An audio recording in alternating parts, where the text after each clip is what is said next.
Herkese merhaba, kanalımıza hoş geldiniz.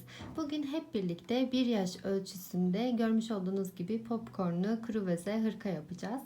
Hırkalarımızın ilk önce size renklerinden bahsedeyim. Açık renk hırkamız Nako Elite Baby ve renk kodu burada görmüş olduğunuz şekilde.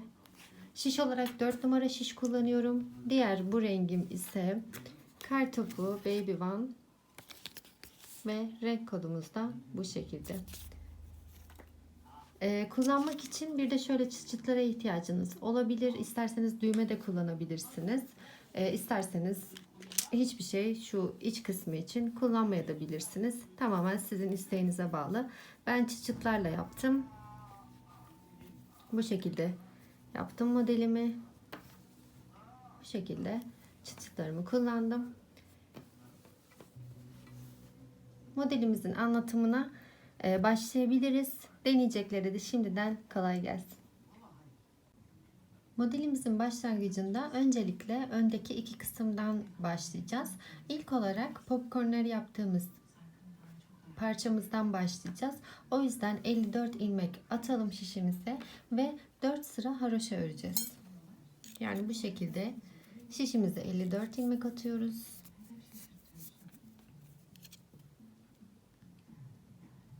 Ve ilmeklerimizi haroşa örüyoruz.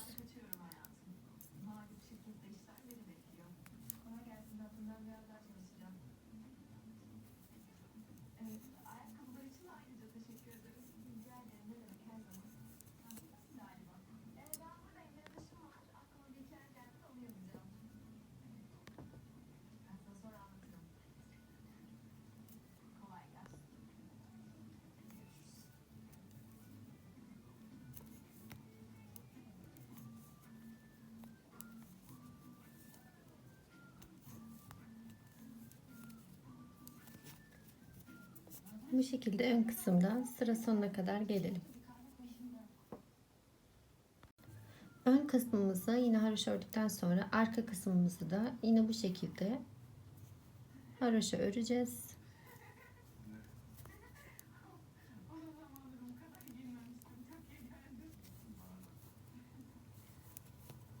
Dört sıra yani 4 diş haroşa olana kadar örgümüzü bu şekilde önde arkada aynı bu şekilde öreceğiz. Biz de bu şekilde 4 diş haroşa olana kadar örelim. Daha sonra hem popcornları yapmaya hem de düz örgümüzü yapmaya başlayalım. 4 sıra haroşamızı ördük. Şimdi model kurulumuna arka sıradan itibaren başlayacağız. Onu da şu şekilde yapıyoruz. İlk 4 ilmeğimizi haroşa örüyoruz yine. 4 ilmeğimizi haroşa ördükten sonra diğer bütün ilmeklerimizi sıra sonuna kadar ters öreceğiz. Yani bu şekilde.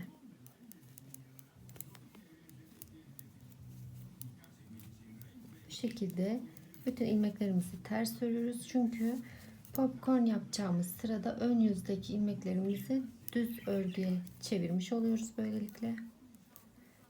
Bütün ilmeklerimizi ters örelim, sıra sonuna gelelim. Bu şekilde gördüğünüz gibi düz ilmeklerimiz oluşmaya başladı. Şimdi örgümüzün ön yüzünde bütün ilmeklerimizi son 4 tane ilmeğimiz kalana kadar düz örgü şeklinde öreceğiz. Bu şekilde bütün ilmeklerimizi son 4 ilmeğe kadar düz örgü şeklinde öreceğiz. Son 4 ilmeğimizi de haroşa öreceğiz. Bu şekilde sıra sonuna gelelim. 4 ilmeğimizi haroşa örelim. Son 4 ilmeğimizi de haroşa örüyoruz.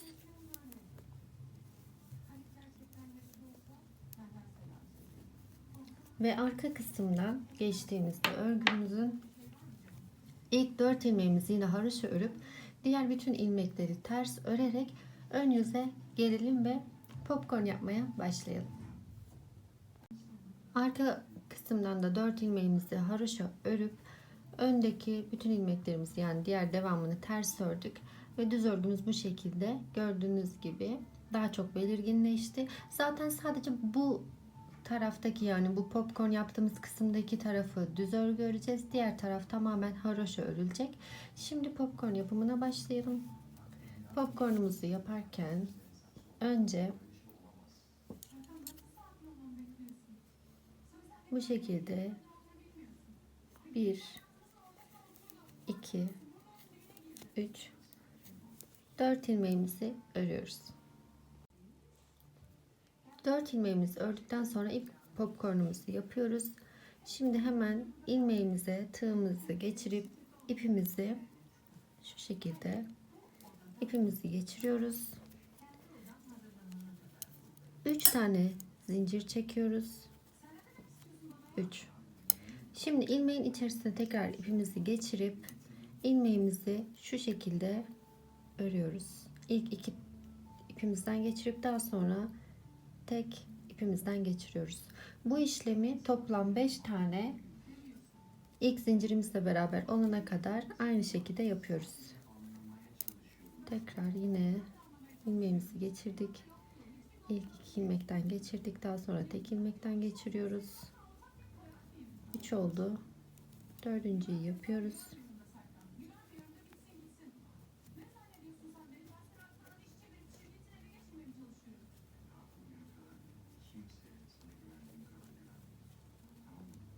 Ve 5.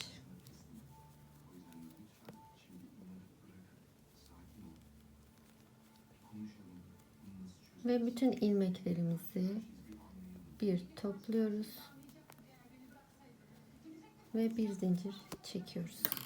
Bu ilmeğimizi de şişimize geçiriyoruz. Bu şekilde ilk popcornumuzu yaptık. Araya 9 tane ilmek düz örmeye devam ediyoruz.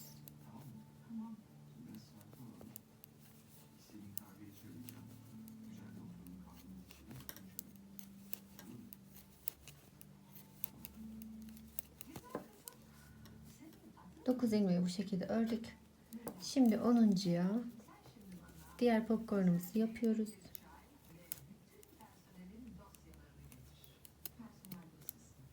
Bu şekilde yine 3 zincir çekiyoruz.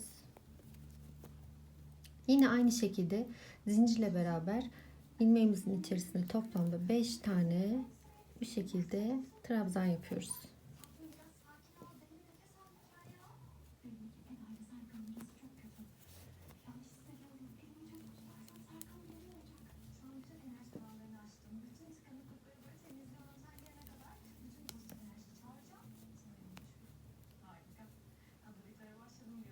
Beş tane oldu.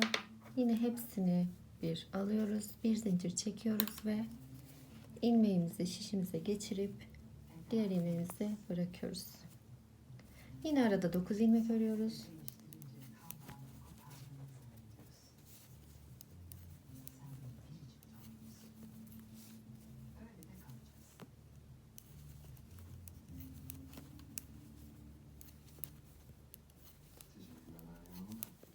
Dokuz ilmeğimizi yine ördük. 10. ilmeğimize yine bir popcorn daha yapıyoruz. 1, 2, 3.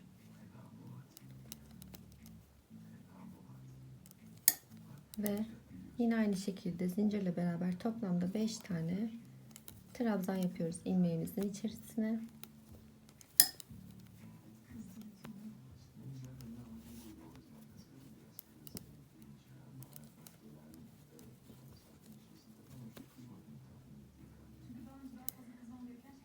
Beş tane oldu ve bütün ilmekleri bir alıp zincirimizi çektik.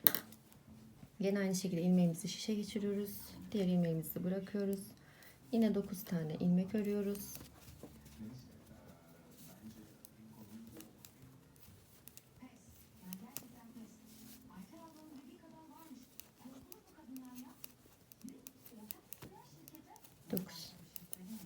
Dokuz tane ördük. Yine 10'uncunun içerisine bir popcorn daha. 3 zincirimizi çekiyoruz. Zincirle beraber toplam 5 tane trabzan.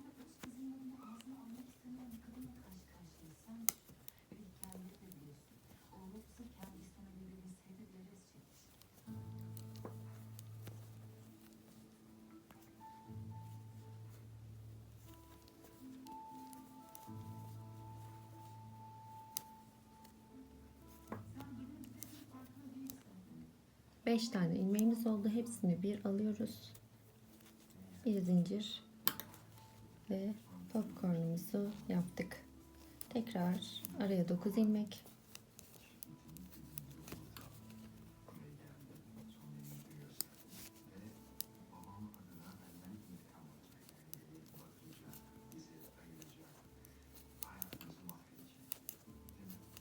Ve 9 ilmeğimizi yine ördük. Bu şekilde popcornlarımız oluyor. 10. ilmeğin içerisine bir popcorn daha yapıyoruz.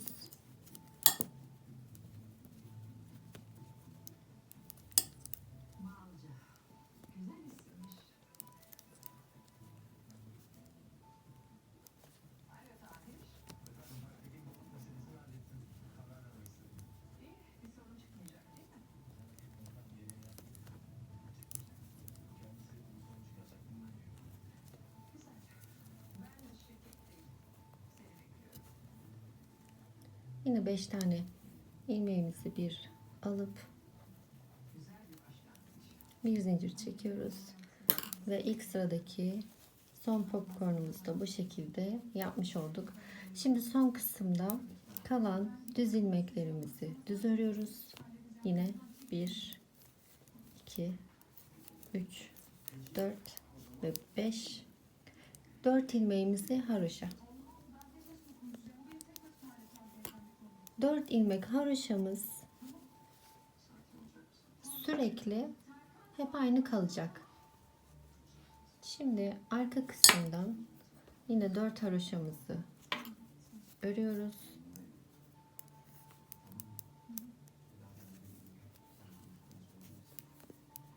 Dört haroşamızı ördükten sonra diğer bütün ilmeklerimizi hep ters örüyoruz. Çünkü önde düz örgümüz olacak.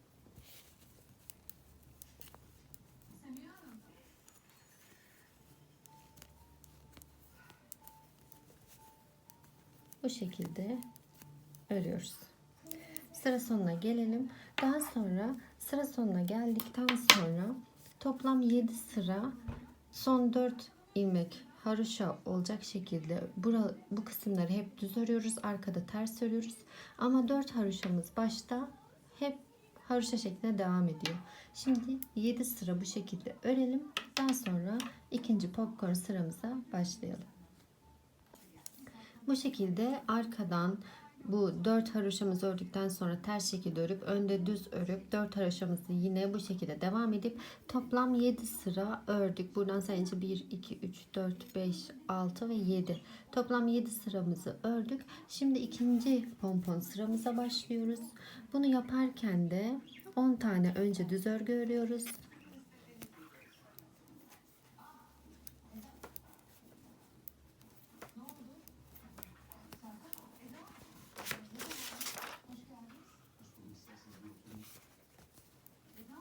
Yedi, 8, 9, 10. Şimdi 11. ilmeğimize sadece bu başta 10 ilmek örüp 11. yapıyoruz. Diğer pomponlar arasında 9 tane ilmeğimiz var. Yine aynı şekilde hep 9 ilmek var aralarda. Yine 11. ilmeğimizin içerisine 3 tane zincir çekiyoruz. İlmeğin içerisine trabzanımızı yapıyoruz. İkinciyi ve üçüncüyü ve dördüncü ve beşinciyi yapıyoruz. İkinci sıradaki popcornumuz da bu şekilde.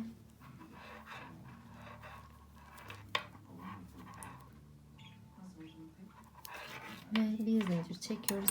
Bu şekilde ilk popcornumuzu da yapmış oluyoruz. Şimdi araya yine 9 tane ilmek örüyoruz.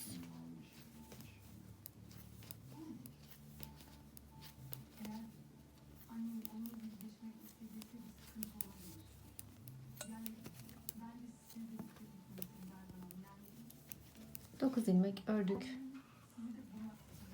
10'uncuya yine popcornumuzu yapacağız. Sadece başlangıçta burada 4 ilmek örüp popcornumuzu yapmıştık. Burada da 10 ilmek örüp 11. yaptık. Sıralama hep bu şekilde popcornları yaparken devam edecek. 3. sıramıza başladığımızda yine 4 ilmek örüp 5. yapacağız.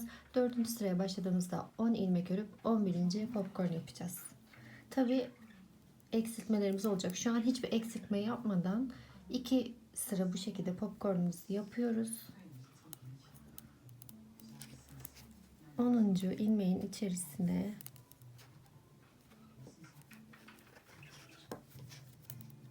popcornumuzu yapıyoruz.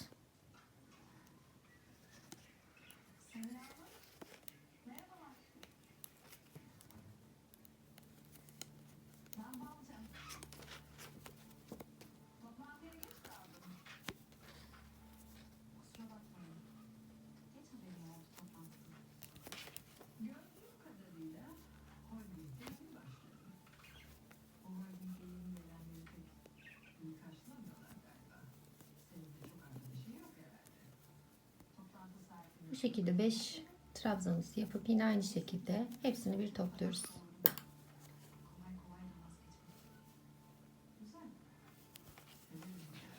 Yine araya 9 tane ilmeğimizi örüyoruz.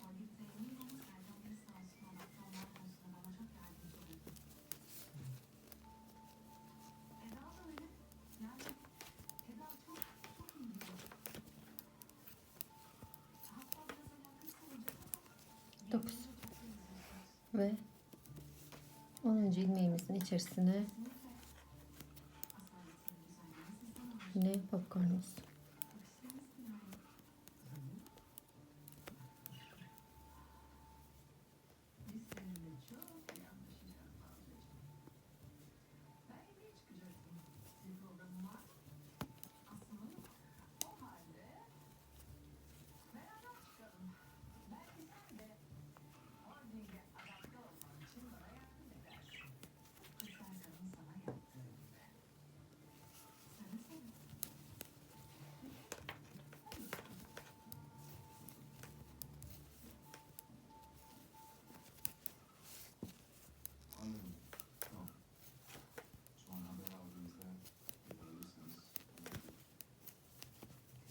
Yine 9 ilmeğimizi ördük ve son popcornumuzu ikinci sırada yapıyoruz.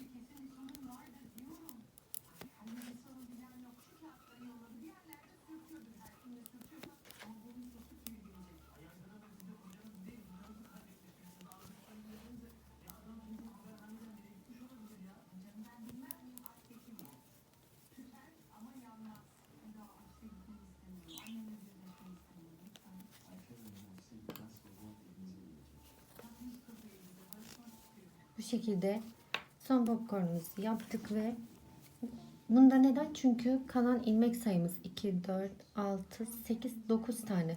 9 tane ilmek sayımız kalıyor. 10. ilmeğimiz olmadığı için 4 tane haroşamızı bozmuyoruz. Hiçbir şekilde ellemiyoruz.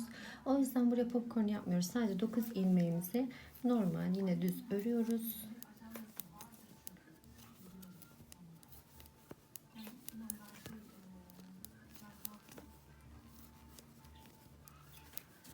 Bu şekilde ördük. 4 tane bu ilmeklerimizi ördükten sonra 4 tane de haroşamızı yine örüyoruz. Şimdi bu sıramızı da bu şekilde bitirdikten sonra şöyle ikinci sıramızın popcornlarını yapmış olduk. Bu şekilde bitirdikten sonra yine arka kısımda 4 haroşamızı örüp diğer bütün ilmeklerimizi ters örüyoruz. Öne geldiğimizde yine düz örüyoruz. Son 4 ilmeğimizi haroşa örüp aynı bu şekilde 7 sıra yine hiçbir arttırma eksiltme yapmadan normal yine örgümüzü yapıyoruz ve 3. popcorn sıramıza geçelim. 3. popcorn sıramızda eksiltme işlemine başlayacağız.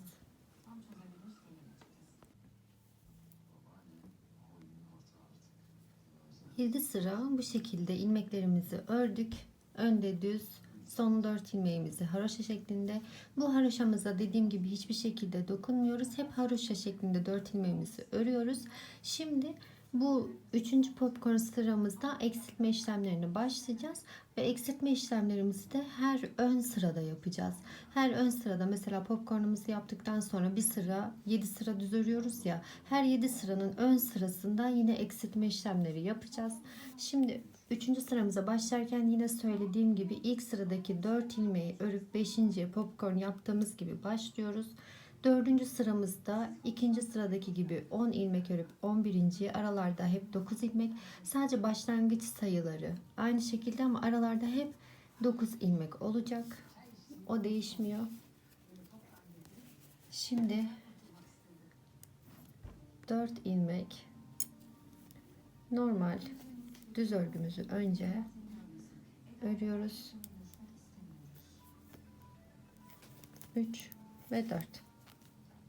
5. ilmeğimize popcornumuzu yapıyoruz.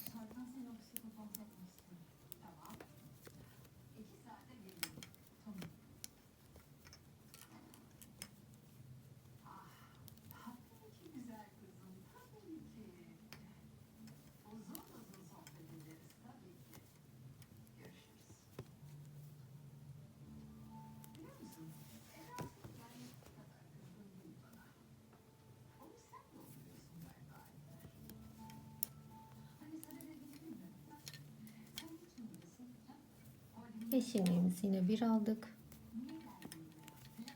Zincirimizi çektik. Ve arada yine 9 ilmeğimizi örüp 10. ilmeğimizle popcorn yapacağız.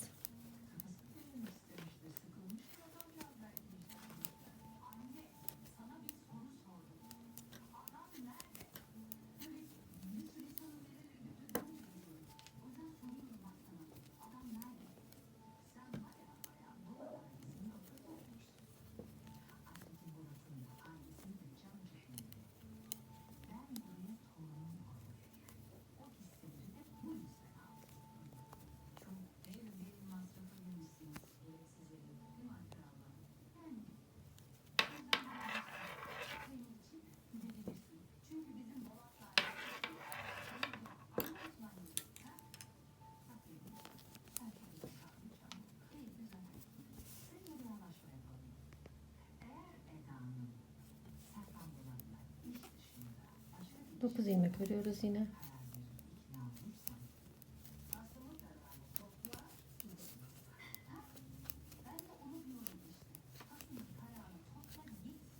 Dokuz ilmeğimizi ördük. Şimdi yine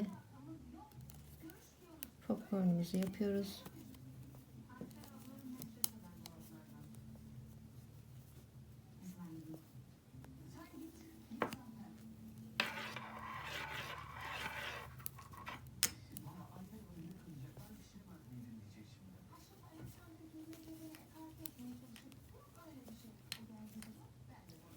Bu şekilde 5 ilmeğimizi örüp ilmeğimizi attık.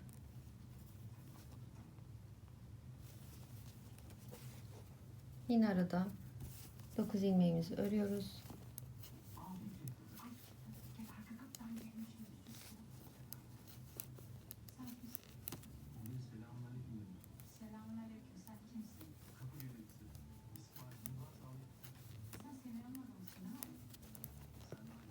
Dokuz ilmeği ördük. 10'cuya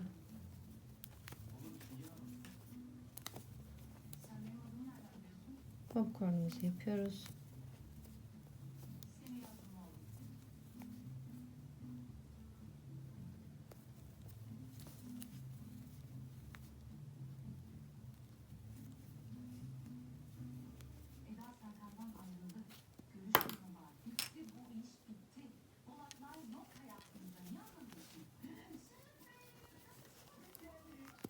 Yine 9 ilmeğimizi örüyoruz.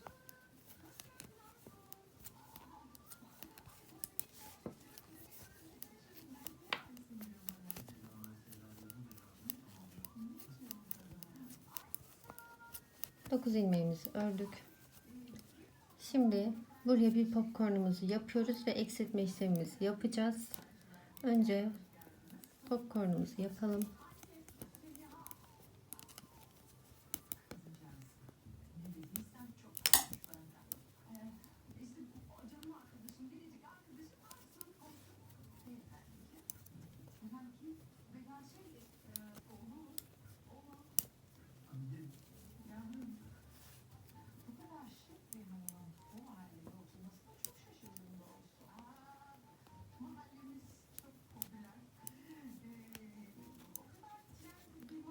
Popcornumuzu yaptık. Şimdi eksiltme işlemlerini hep şurada yapacağız. 4 tane haroşamızda dediğimiz gibi dokunmadan şu 5. ve 6. ilmeklerimizi bir alacağız. Eksiltme işlemlerimiz hep ön yüzde şu 4 ilmeğimizden önce yapacağız. Yani şu şekilde. 1 2 3 tane ördük. 6 ilmeğimiz kalacak hep şişimizde ve şu 2 ilmeğimizi bir alarak keseceğiz. Ve 4 ilmeğimizi haroşa öreceğiz. Şimdi arkada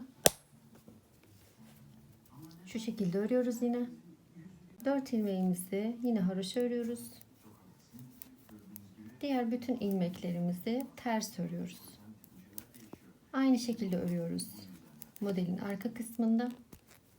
Şimdi bu sıradan itibaren ilk kesme işlemimizi yaptık ya, artık her ön yüzde son 6 ilmekte demin gösterdiğimiz gibi kesme işlemi yapacağız. Şimdi ben bu şekilde arka kısmını tamamlayayım. Daha sonra ön yüzde düz örgümüzü örüp son 6 ilmeğe geldiğimizde bir kesme işlemini daha beraber yapalım. Şimdi ön kısımda dediğimiz gibi düz örgümüzü ördük ve yine 2 4 6 ilmeğimiz kaldı. 4 haroşamızın önünden hemen 5. ve 6. ilmeğimizi bu şekilde kesip 4 haroşamızı yine normal haroşa şeklinde örüyoruz. Şimdi yine aynı şekilde arkada 4 haroşamız, ilmeklerimizi ters alıyoruz. Daha sonra yine ön yüzde ilmeklerimizi düz örüp son 6 ilmekte 2 ilmeğimizi kesiyoruz. Bu şekilde yine arada 7 sıra olduktan sonra popcorn yapıyoruz. Bu sıradaki popcornumuzu 4 örüp 5.'ye yapmıştık. 7 sıra eksilterek ördükten sonra 10 örüp 11.'ye popcorn yapıyoruz birinci sıradaki gibi. Daha sonra yine eksiltmelerimizi ön sıralarda devam edip popcorn sıramız diğerine geldiğinde yine aynı şekilde 4 örüp 5.'ye popcorn yapıyoruz. Bu eksiltme işlemlerimizi 3. sıramızda başlamıştık. 4, 5, 6 ve 7. sıraya kadar bu şekilde devam ediyoruz.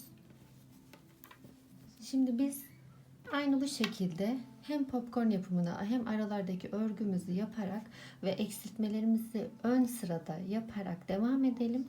Şişimizde toplam 33 ilmeğimiz kalana kadar modelimizi ilerletelim ve videomuza devam edelim. Evet, bu şekilde toplam 7 tane popcorn olana kadar önde hem eksiltmelerimizi hem de popcornlarımızı yaptık. Bu şekilde popcorn aralarında 9 ilmeğimize dikkat edelim ve aradaki yani diğer sıradaki popcorn arasında 7 sıra örüyoruz. Bunu unutmayalım.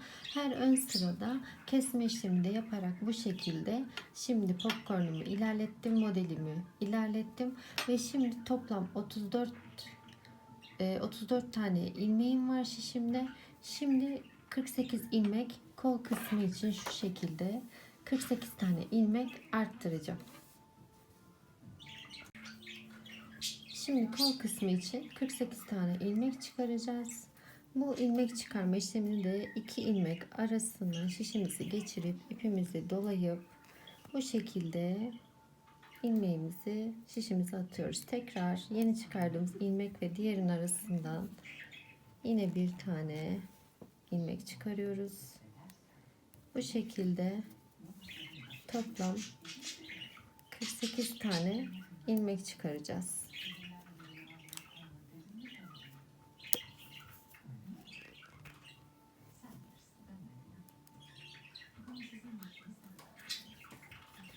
şekilde 48 tane ilmek çıkaralım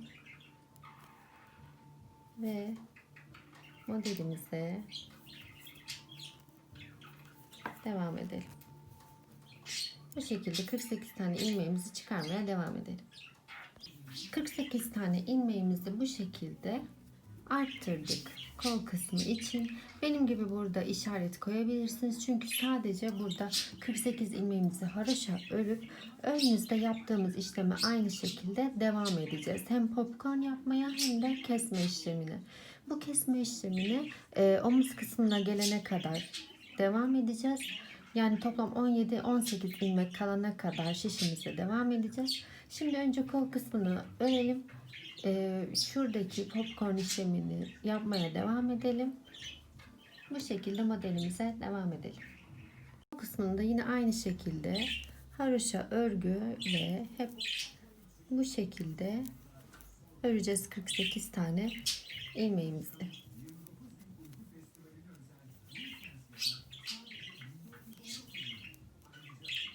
Bu 48 ilmeğimizi bu şekilde örmeye devam edelim. 48 ilmeğimiz bitince de koltuk altı kısmından şu popcorn yapım işlemine ve kesme işlemine geçelim. Bu şekilde haroşa ördük. Şimdi beden kısmındaki düz örgü modelimize geçip hem de arada 7 sıramızı tamamlamıştık. Popcorn yapımına başlayacağız. Popcorn yapımına başlarken şimdi son sırada 4 örüp 5.'ye yapmışız. Burada da 10 tane örüp 11.'ye yapacağız. Yine aynı sırayla devam edeceğiz yani.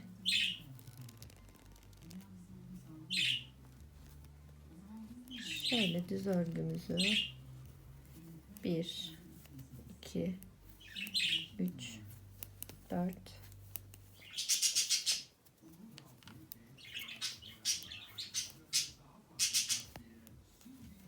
7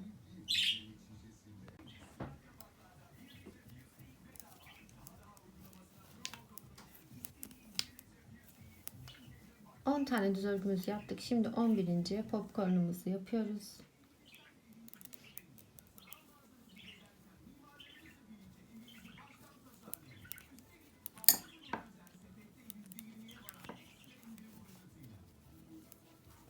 Aynı şekilde 3 zincirimizi çekip trabzanlarımızı yapıyoruz. Toplam 5 tane oluyor zincirle beraber.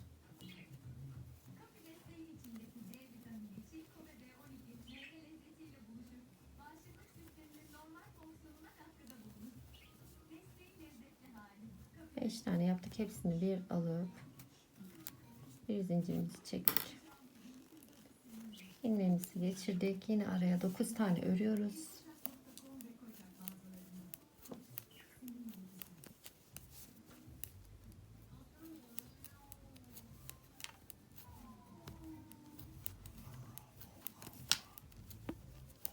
Dokuz tane ördük. 10'uncuya popcornumuzu yapıyoruz.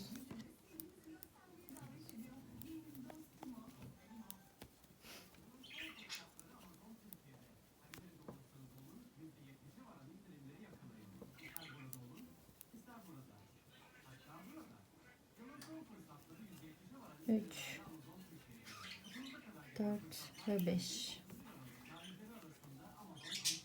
5 tane ilmeğimiz toplamda, hepsini bir alıyoruz. Bir zincirimizi çektik. İlmeğimizi aldık ve 1 2 3 4. Yine kesmeye devam edeceğiz. O yüzden son 6 ilmeğimizi 2 4 6 ayırıyoruz. Toplam 4 tane örmüştük. 5 6 7. 7 ilmeğimiz kaldığı için 9 10. ilmeğimiz popcorn yapmak için kalmadığı için sadece 7 ilmeğimizi örüp şimdi kesme işlemimizi yapıyoruz ve 4 haroşamızı örüyoruz.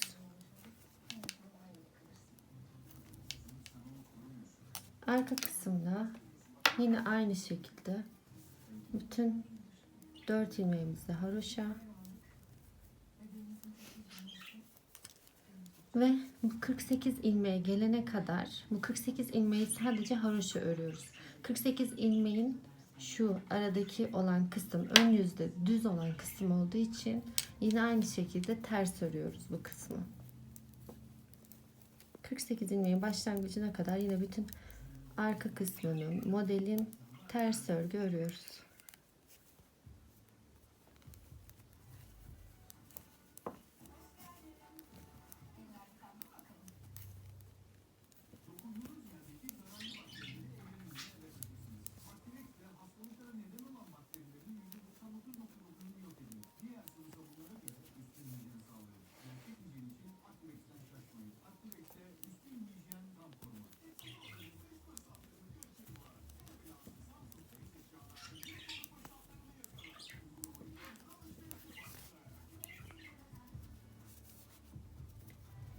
...48 ilmeğimizin başlangıcı burası. O yüzden şuraya kadar düz örmeye devam ediyoruz. Yani arkadan ters örüyoruz.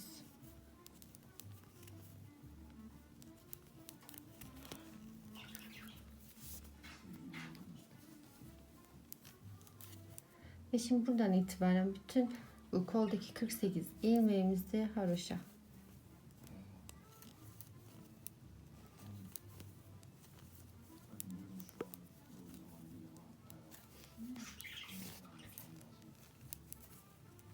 Bu şekilde 48 ilmeğimizi örelim. Ve videomuza devam edelim. Şimdi arka kısmını da bitirdikten sonra örneğin yine ön yüzündeyiz. Burada yapacağımız işlem hep aynı şekilde. Yine 48 ilmeğimizi haroşa örüyoruz. 48 ilmeğimiz bittikten sonra düz örgüye geçiyoruz. Ve 7 sıra yine aradaki gibi sıra yapıyoruz diğer popcorn için. Şuradan göstereyim. Daha sonra 7 sıra ara yaptıktan sonra eksiltmelere de devam ediyoruz. Popcornlarımızı yapmaya devam ediyoruz. Toplam şişimizde 17-18 tane ilmeğimiz kalana kadar eksiltmelerimize devam edeceğiz. Şimdi buradaki koltuk altındaki ilk popcorn yaparken 10 tane ilmek örüp 11.'ye yapmıştık. 9 ara verip diğerine. Şimdi 7 sıra ördükten sonra ve eksiltmelere devam ettikten sonra diğer popcorn için 4 tane örüp popcorn yapacağız. 9 ara bir popcorn daha. Bu şekilde eksiltmeleri devam edip şişimizde 17-18 tane ilmek kalana kadar devam edeceğiz. Buradaki 48 ilmeğimizi de haroşa öreceğiz. Bu şekilde biz de örgümüzü ilerletelim. Videomuza devam edelim. Modelimizi ilerlettik. Her 4 haroşamızın önünde kesme işlemimizi de yaptık. Aralarda 7 sıramızı ördük. Pompon aralarında da 9 tane ilmeğimizi de ördük. Bu şekilde modelimizi ilerlettik. Şimdi son popcornumuzu yapacağız buraya. Ondan sonra da 3 sıra hiçbir işlem yapmadan modelimizi öreceğiz. Şimdi son pomponumuzu yapalım.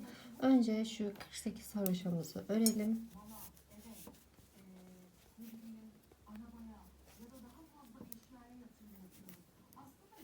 Bu şekilde 48 haroşamızı örelim. Diğer devamındaki işlemimizi yapalım. Bu şekilde haroşa ördük koldaki. Şimdi burada son popcornumuzu yapacağız. Yine popcornumuzu yaparken en son 4 örüp 5.'ye yapmışız. Şimdi 9 örüp 10.'ya, 10 örüp 11.'ye yapacağız. 1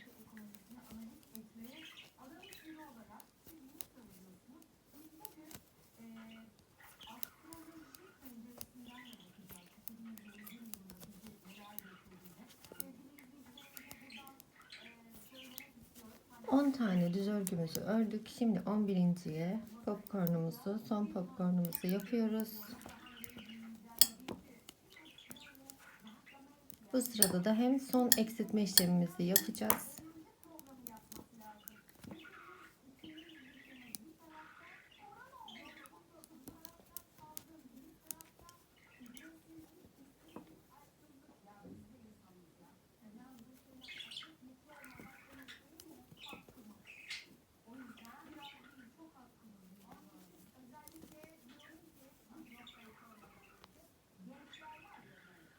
Beş trabzanımızı yaptık. Zincirle beraber 5 trabzanımızı bir aldık. Bir zincir çektik. İlmeğimizi geçirip Son 6 ilmeğimiz kalana kadar bir tane daha düz örgümüzü ördük ve şimdi şu 2 ilmeğimizden birini kesiyoruz. Yani 2 ilmeğimizi bir aldık, kestik. 4 haroşamızı yine örüyoruz. Bu şekilde son hem popcornumuzu hem de kesme işlemimizi yaptık. Böyle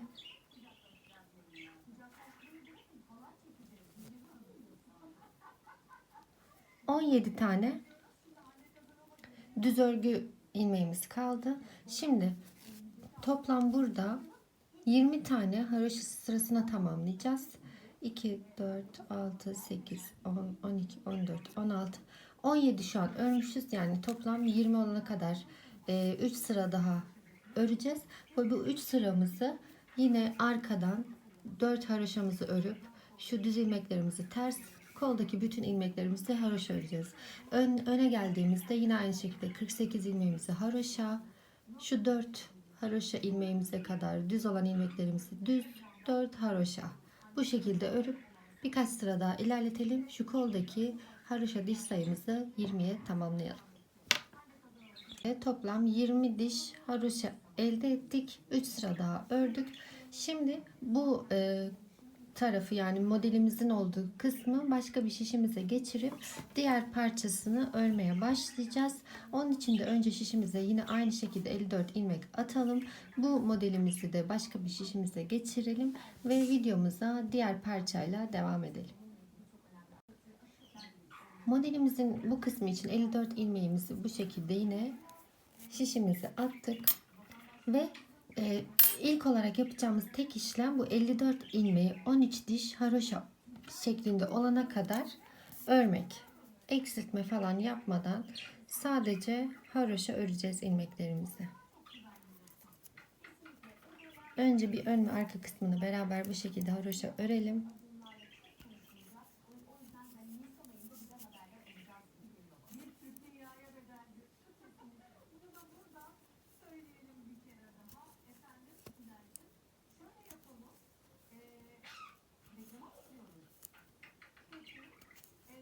Ön kısmı bu şekilde sıra sonuna kadar geçelim.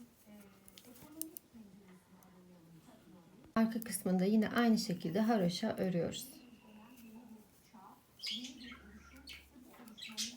Bu şekilde 54 ilmeğimizi toplam 13 diş haroşa olana kadar eksiltme ya da arttırma işlemi yapmadan aynı bu şekilde haroşa öreceğiz. Zaten bu kısımda düz örgümüz yok. Düz örgümüz sadece popcorn yaptığımız sırada bu ön kısımda yapmıştık.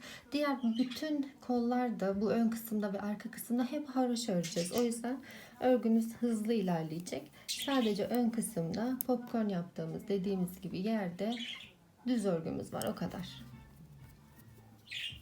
Bu şekilde haroşa örgümüze devam edelim. Toplam 13 diş olduğunda eksiltme işlemlerimize başlayalım.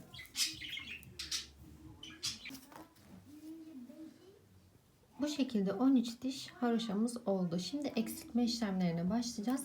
Eksiltme işlemlerini popcorn yaptığımızda nasıl en sonda 4 tane haroşadan önce yapıyorsak, şimdi tam karşı taraf olduğu için en başta 4 tane haroşamızı yapıp bir kesip haroşa örmeye devam edeceğiz. Yani şöyle. Bundan sonraki işlem çok basit. Hep bu işlemi yaparak eksiltme yapacaksınız ve hep haroşa olduğu için daha da hızlı ilerleyecek örgünüz. Şimdi 1, 2, 3 ve 4 tane bu şekilde haroşa örüyorsunuz. Daha sonra 5. ve 6. ilmeği bu şekilde şişimizi geçirip kesiyoruz. Bir ilmek kestik ve sıra sonuna kadar yine bu şekilde haroşa örüyoruz. Bu şekilde haroşamıza devam ediyoruz. Sıra sonuna kadar örgümüzü tamamlayalım. Sıra sonuna kadar ördük. Arka kısımda da yine aynı şekilde hiçbir işlem yapmadan bütün ilmeklerimizi haroşa örüyoruz. Sadece ön yüzde kesme işlemi yapıyoruz. Bu şekilde sıra sonuna kadar gelelim. Bir kesme işlemini daha ön yüzde birlikte yapalım. Arka sıramızı da haroşa şeklinde ördük. Şimdi ön yüzdeyiz. Ön yüzde yine bir kesme işlemi yapıyoruz. 4 tane ilmeğimizi yine haroşa örüyoruz.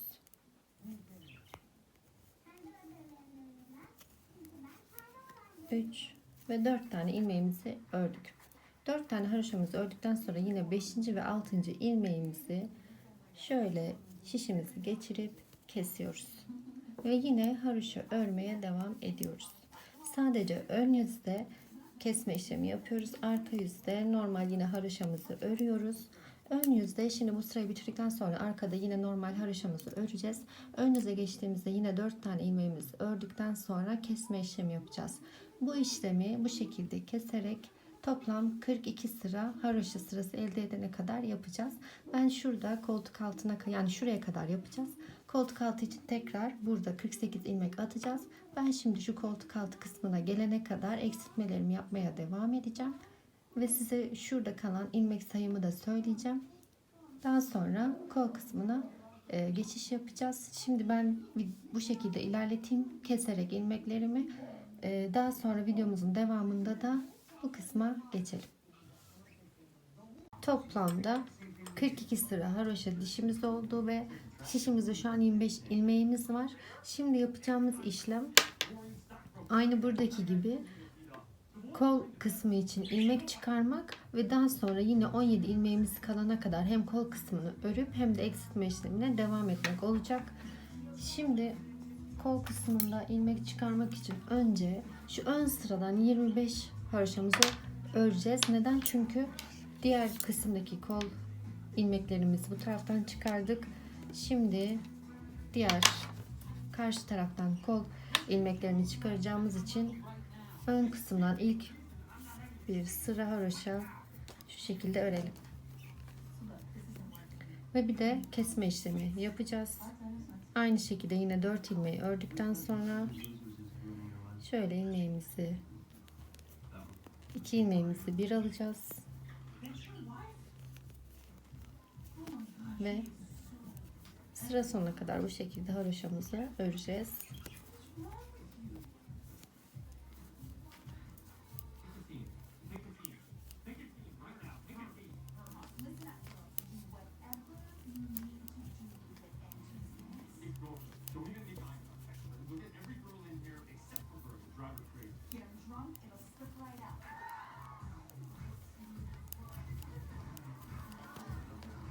Bu şekilde 25 ilmeğimizi hem ön kısımda kestik. Şimdi de kol ilmeklerimizi çıkaracağız.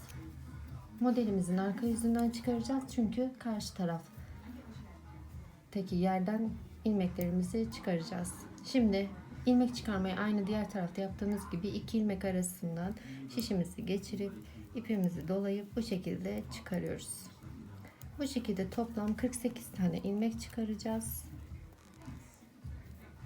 Bu şekilde 48 ilmeğimizi çıkaralım ve modelimize devam edelim. 48 ilmeğimizi bu şekilde attık. Şimdi bunların hepsini haroşa şeklinde öreceğiz.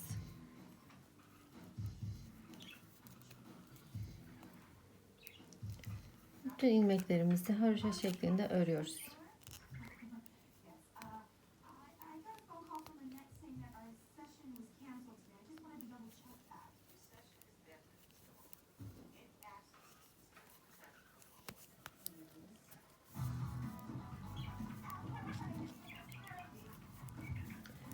Şimdi bu şekilde bütün arka kısmı haroşa örüyoruz. Tekrar ön kısma geçtiğimizde yine 4 ilmek örüp bir tane kesiyoruz ve haroşa örmeye devam ediyoruz. Arka kısımda kesme işlemi yapmıyoruz. Ön kısımda yine 48 ilmeğin haricinde şişimizde 17 ilmek kalana kadar 48 ilmekle beraber burada sadece 17 ilmeğimiz kalana kadar kesme işlemine devam edeceğiz. Ve sadece sırf haroşa örüyoruz örgümüzü.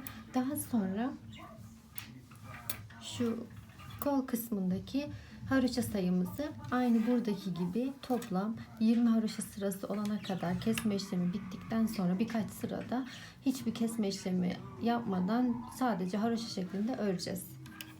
Biz de örgümüzü şimdi bu şekilde ilerletelim.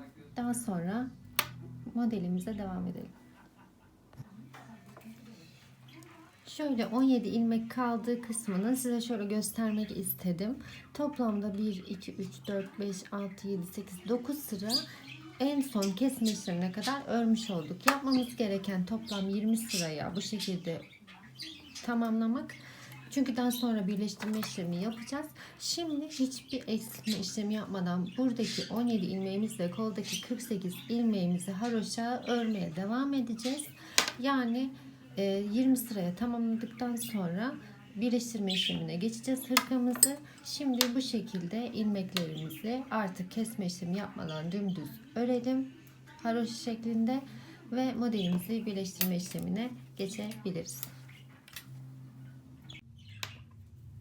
Bu şekilde 20 sıraya tamamladık. Şimdi modelimizi birleştireceğiz ve boyun kısmını da beraberinde yapacağız. Şu şekilde olacak hırkamız. Şuraya 20 ilmek arttırma yapacağız. Onu da şu şekilde modelimiz şimdi bu sıradan yani bu şişimize sırayla devam edeceğiz. Şimdi 20 ilmek önce arttırmamızı yapacağız. 20 ilmeğimizi şu şekilde 2 ilmek arasından çıkararak arttıracağız.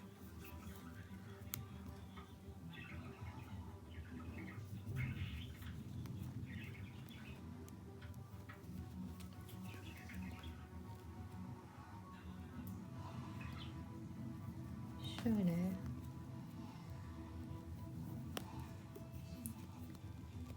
2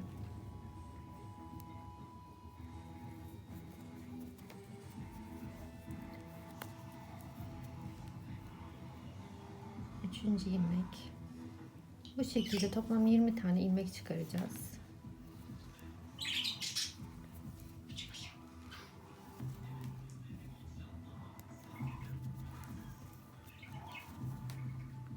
Bu şekilde 20 ilmeği tamamlayalım. Videomuza devam edelim. Bir tane ilmeğimizi arttırdık. Şimdi popcorn'lu kısmı da birleştirmeye ekleyeceğiz. Şöyle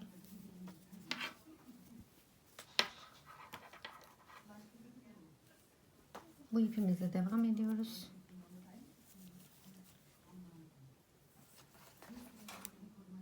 Hep haroşa öreceğiz. Bundan sonra hep haroşa. Şöyle şu geçirdiğimiz ilmeği de şuradan ipimizi kesip sabitleyeceğiz.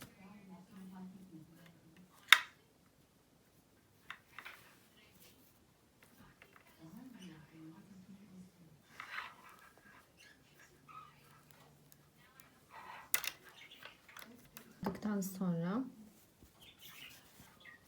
bütün ilmekleri tekrar haroşa örmeye devam ediyoruz. Bundan sonra yapacağımız tek işlem bu. Sıra sonuna kadar bu şekilde devam edelim ve videomuza ön kısımla devam edelim.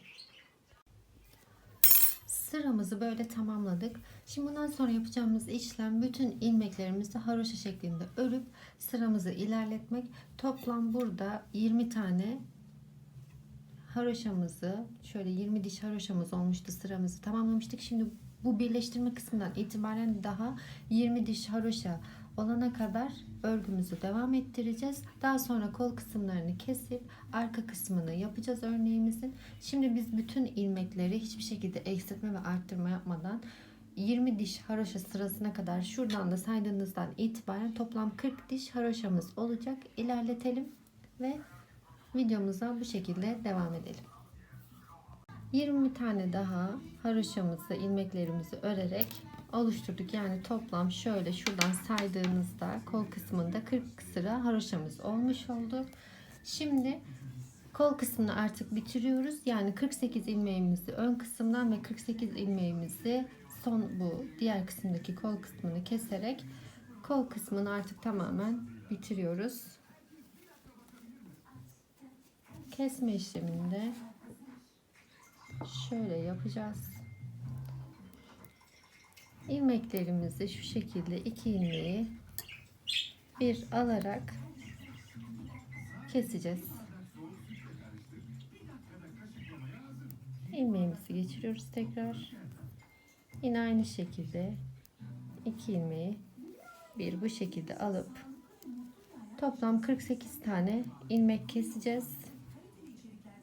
Biz de bu şekilde şimdi 48 tane ilmeğimizi keselim ve videomuza bu şekilde devam edelim.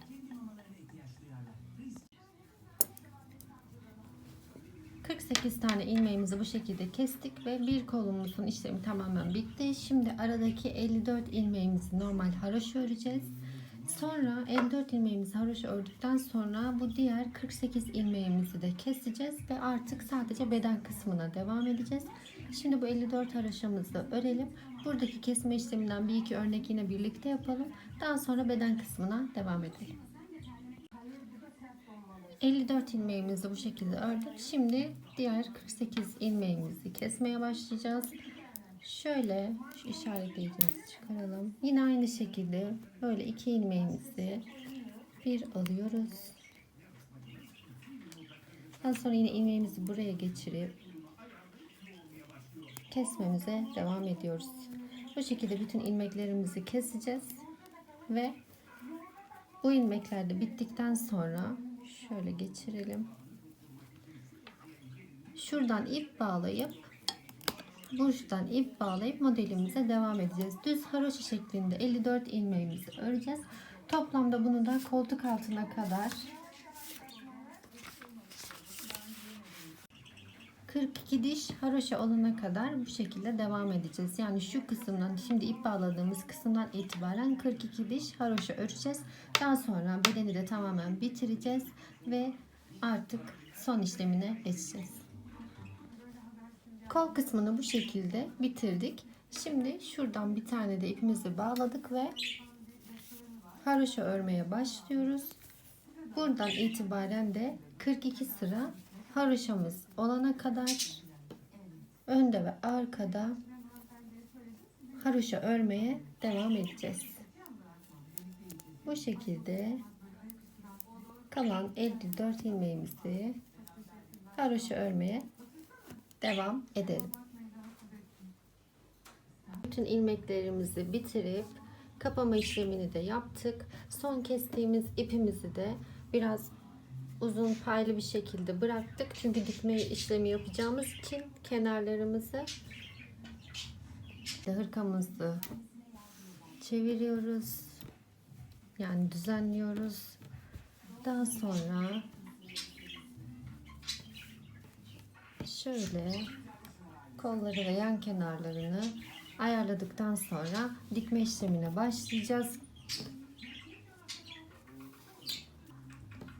Önce iğnemize ipimizi geçirelim ve sadece birkaç sıra şöyle birlikte dikme işleminin örneğini görüp aynı şekilde bu alt kısımdan, köşe kısmından kol kısmına kadar bütün kenar kısmını diktikten sonra artık hırkamız son bir iki işlemiyle bitecek. Şöyle iki kenarı birleştireceğimiz iki kenarımızı şöyle tutuyoruz. Karşılıklı şekilde dikmeye başlayacağız. Dikme işlemimiz de bu şekilde karşılıklı şekilde iğnemizden kenarları geçirerek şöyle bütün kenarları dikeceğiz.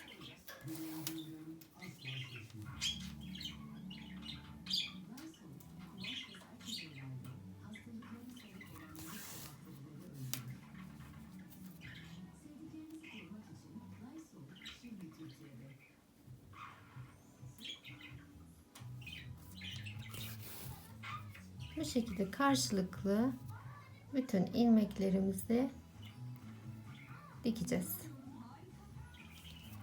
Biz de böyle dikme işlemine devam edelim ve son bir işlem kalacak, o da çıt çıtlarımızı dikeceğiz. Ondan sonra hırkamız bitmiş olacak. Ve son işlemini artık yaptıktan sonra hırkamız bu şekilde bitmiş bulunuyor ve son halini almış oluyor. Son olarak şöyle bir pompon ve zincir yardımıyla bağcık da yaptık hırkamıza. Siz de aynı şekilde 100-150 tane zincir çektim ben. Yani 150 tane zincir yeterli oldu benim için. Siz yine sayısını istediğiniz gibi ayarlayabilirsiniz. Bir de şu köşelerine şu şekilde çıt çıtlar diktim. Bunlar çıtlarımızı da istediğiniz şekilde renkleri var bunların. Tuhafiyelerden rahatlıkla bulabilirsiniz. İsterseniz düğme de takabilirsiniz. Ya da hiçbir şey kullanmayabilirsiniz. Sonuçta şöyle bir bağcık yapacaksınız zaten. Evet, modelimiz bu şekilde. Umarım anlatımımızı beğenmişsinizdir. Kanalımıza abone olmayı, bizi takip etmeyi ve güzel yorumlarınızı bizden esirgemeyin. Tekrar yeni bir modelde, yeni bir videoda görüşmek üzere. Hoşça kalın.